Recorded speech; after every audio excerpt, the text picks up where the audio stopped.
علیکم ورحمۃ اللہ وبرکاتہ۔ صدق خلیل بھی ہے عشق، صبر حسین بھی ہے عشق۔ صدق خلیل بھی ہے عشق، صبر حسین بھی ہے عشق، معرکہ وجود میں بدر و حنین بھی ہے عشق۔ محترم ساتھیو، آج میں آپ حضرات کی خدمت میں فضائل امام حسین کے تعلق سے کچھ باتیں پیش کرنے کی جسارت کر رہا ہوں۔ آپ اچھی طرح جانتے ہیں کہ امام حسین رضی اللہ تعالیٰ عنہ یہ نواسہ رسول ہیں، نبی علیہ السلام کے چہیتے ہیں۔ میرے اور آپ کے نبی نے حسنین کے تعلق سے کہیں تو یہ فرمایا سیدہ شباب اہل الجنہ الحسن والحسین، جنت میں اگر نوجوانوں کے سردار کوئی ہوں گے تو حسن و حسین ہوں گے۔ ایک جگہ فرمایا حسین منی وانا من الحسین، میں حسین سے ہوں اور حسین مجھ سے ہے۔ ایک جگہ آپ صلی اللہ علیہ وسلم نے اپنے بیٹی کے تعلق سے فرمایا فاطمہ سیدۃ النساء اہل الجنہ رضی اللہ تعالی عنہا۔ ان تمام احادیث کو مد نظر رکھتے ہوئے ہم جب ان باتوں پر غور کریں گے تو ہمیں سمجھ میں آتا ہے کہ عشق کسے کرنا چاہیے، محبت کسے کرنا چاہیے۔ آج میری محبت، آپ کی محبت ماں باپ سے ہوتی ہے، میرا عشق آپ کا عشق ماں باپ سے ہوتا ہے، میرا عشق آپ کا عشق کسی لڑکی سے ہوتا ہے، لیکن یہ اصل عشق نہیں ہے۔ اصل عشق وہ ہے جس میں اللہ کے نبی کے ساتھ میں عشق ہو جائے، محبت ہو جائے، نواسہ رسول کے ساتھ میں عشق ہو جائے، محبت ہو جائے۔ کسی شاعر نے کیا یہ خوب کہا ہے، نہ نازی کی ضرورت ہے نہ نیازی کی ضرورت ہے، نہ نازی کی ضرورت ہے نہ نیازی کی ضرورت ہے، زمانے جنگ میں مردان غازی کی ضرورت ہے۔ ندا آتی ہے اب بھی کربلا کے ذرے ذرے سے، ندا آتی ہے اب بھی کربلا کے ذرے ذرے سے، حسین ابن علی جیسے نمازی کی ضرورت ہے۔ میرے پیارے بھائیوں، ہم امام حسین کے عاشق کہلانے والے، امام حسین سے محبت کرنے والے، عشق تو امام حسین سے کر رہے ہیں، کام یزید جیسا کر رہے ہیں، محبت امام حسین سے کر رہے ہیں، افعال یزیدی ابن زیاد جیسے کرنے جا رہے ہیں۔ محرم الحرام کے مہینے میں یہ پنجہ بٹھانا، یہ ڈول بجانا، یہ میگو بجانا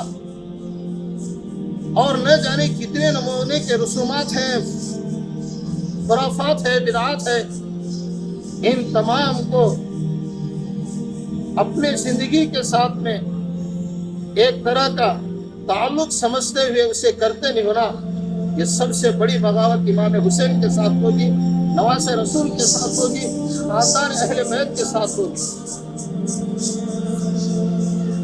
میں آپ تمام سے یہ کہنا چاہتا ہوں کہ آپ کی محبت اہل بیت سے ہونا چاہیے، آپ کی محبت نبی علیہ السلام کے خاندان سے ہونا چاہیے، آپ کی محبت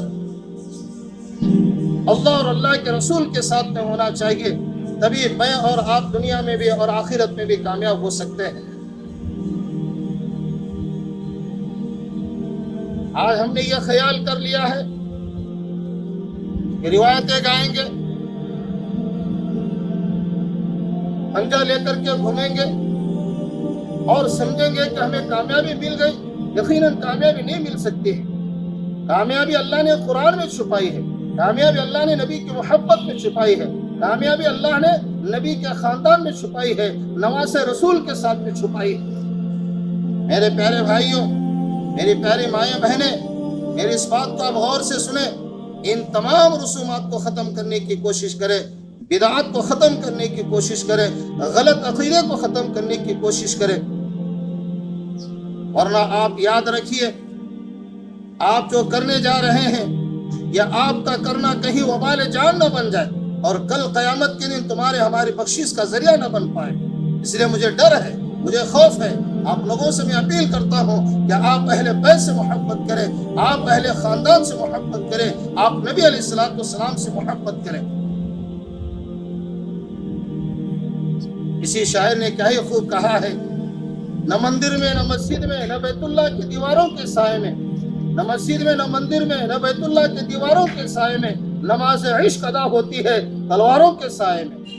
ارے امام حسین نے کربل کے میدان میں نماز جیسی دولت کو نہیں چھوڑی، اور تم کیسے عاشق حسین ہو، اپنی زندگی میں نمازوں کو چھوڑتے جا رہے ہو، اپنی زندگی میں اللہ کے گھر کو چھوڑتے جا رہے ہو، اپنی زندگی میں قرآن و حدیث کو چھوڑتے ہوئے جا رہے ہو، اپنی زندگی سے سارے قرآن و حدیث کی باتوں کو ختم کرتے ہوئے جا رہے ہیں۔ میں آپ سے اپیل کرنا چاہتا ہوں، یہ مہینہ محرم الحرام کا مہینہ ہے، یہ نیا مہینہ ہے، اس مہینے سے آپ سب سے پہلے توبہ کرنے کی کوشش کیجیے، گناہوں سے معافی مانگی، صدقہ و خیرات کیجیے، اللہ سے سچی پکا توبہ کر لیجیے۔ اے اللہ، اب تک جو زندگی میرے گناہوں کی گزری ہے، اب کے بعد میں کان پکڑ کر کے سچی توبہ کرتا ہوں، میں آئندہ یہ کام نہیں کروں گا۔ آپ یہ عہد کر کے اللہ سے وعدہ لے لیں، اللہ تمہاری زندگیوں میں خیر و برکتیں لائیں گے، اللہ تمہاری زندگیوں میں نورانیت لائیں گے، اللہ تمہاری زندگی ایک سکون والی زندگی عطا فرمائیں گے۔ میرے پیارے بھائیوں، فضائل امام حسین کے تحت میں بہت ساری باتیں قرآن و حدیث کے اندر درج ہیں، آپ اسے مطالعہ کر سکتے ہیں، آپ اسے پڑھ سکتے ہیں۔ میرا آپ سے صرف اتنا درخواست ہے کہ آپ اس ناچیز کی باتوں کو دھیان میں رکھتے ہوئے اپنے اعمال کی فکر کریں، اپنے آخرت کی فکر کریں، اپنی قبر کی فکر کریں۔ کوئی یہاں رہنے کے لیے نہیں آیا ہے، اللہ نے سب کو ایک موقع دیا ہے، یہ موقع اگر ہاتھ سے نکل گیا پھر تمہیں دوبارہ موقع نہیں مل سکتا۔ آخر میں اللہ سے یہ دعا کروں گا کہ اللہ تعالیٰ تمہاری ہماری سب کی حفاظت فرمائے، دین و ایمان کے ساتھ زندگی گزارنے کی توفیق عطا فرمائے، اہل بیت کے ساتھ میں محبت رکھنے کی توفیق عطا فرمائے۔ آمین وآخر دعوانا الحمدللہ رب العالمین۔